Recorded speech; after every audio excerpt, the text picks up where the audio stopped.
Alléluia. Que le Seigneur bénisse. C'est le pasteur William, le docteur, avant le voyage pour le Japon avec la famille. De toute façon, j'aimerais vous dire que nous allons sortir pendant 4 jours pour des vacances. Ok. Deux questions m'ont été posées pour savoir si un frère peut avoir une sœur comme une amie. Oui, effectivement, un frère peut avoir l'amitié avec une sœur, mais pas une mauvaise amitié, mais une bonne amitié sans aucun problème.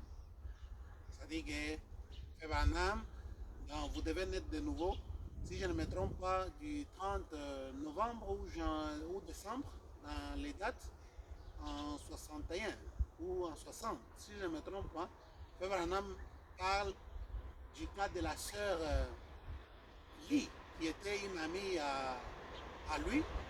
Et Frère Branham était pasteur d'une église méthodiste et Frère Branham sortait de la prière ou bien de prêcher. Il prenait la sœur dans la voiture, ils allaient avec la sœur, les deux, à la voiture. Il n'y avait pas un problème. Maintenant, ça c'est quelle manière, ça c'est quelle pensée où vous êtes toujours dans tout des gens avec des esprits ténébreux. Hein?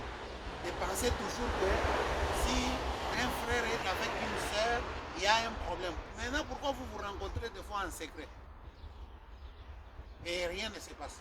C'est la même chose que se rencontrer quand vous allez dans une voiture. Oh, si on nous voit les deux dans une voiture avec... Non, non, non, non, non. Si on te demande, frère, c'est qui? Non, non, c'est mon ami. C'est tout. Est-ce que l'amitié est permise dans la parole entre un frère et une sœur? Oui, monsieur, c'est permis. Des fois, nous avons des parents qui sont jaloux de leurs filles, de leurs fils, tout ça. C'est eux qui sont en train de penser des histoires comme ça, mais tout le monde ne pense pas de la même manière. Voilà quoi. Ça, c'est la première question. Oui, un frère peut avoir une sœur comme une amie et sans aucun problème. Le prophète en avait, il dit d'ailleurs, j'avais une charmante amie et elle était... Frère Branham parle très bien de cette sœur-là. Lisez, vous allez voir. Ce n'était pas la sœur Méda, ce n'était pas la sœur. Et Frère Branham était déjà pasteur. La deuxième question. Vous savez que est-ce que pour se marier, il faut aller demander la permission chez le pasteur pour commencer l'histoire du mariage? Non, le pasteur n'a rien à voir dans cette histoire. Donc on va aller demander à qui? Aux parents. C'est les parents qui ont un mot sur leur fille, mais annoncer seulement au pasteur. Aucun pasteur, aucun magistrat ne peut marier personne. Ce qui marie les gens, c'est les vœux. Si vous aimez quelqu'un par Facebook et vous avez fait vos vœux à partir de votre Facebook, vous faites des vœux et que vous vous dites oui, un homme promet à une femme, est-ce que tu me promets de t'épouser, de ceci, de cela, et toi tu acceptes dans les Facebook, dans Instagram ou dans quoi que ce soit, vous te mariez. Maintenant, si tu vas, tu épouses quelqu'un d'autre, pendant que tu avais déjà dit à quelqu'un d'autre dans Instagram, dans Facebook, tout ça, mon ami, j'aimerais vous dire que vous êtes marié et vous vivez en adultère avec les messieurs avec lesquels vous êtes. C'est ça. La troisième question.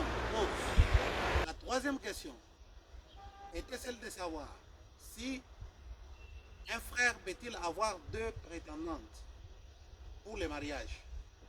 Non. Mais à la sœur, il est permis que la sœur puisse avoir deux prétendants. Oui, monsieur, c'est écrit, c'est Frère Branham qui l'a dit. Une femme avait, une sœur avait deux prétendants et elle avait perdu les deux. Mais il n'y a pas une seule écriture dans la parole de Dieu où on trouve un frère avec deux prétendantes. Non, ce n'est pas permis. Donc, une sœur peut avoir donc un monsieur qui vient la voir et un autre aussi qui vient la voir. Oh non, vous voyez, non, non, non, arrêtez vos histoires de jalousie, oh tu m'aimes ou moi, parce que toutes les femmes avec lesquelles tu as commencé, c'est la tombe, c'est d'autres personnes qui les ont mariées. Alors arrêtez avec vos histoires là. Oublions d'être charnels et naissons de nouveau.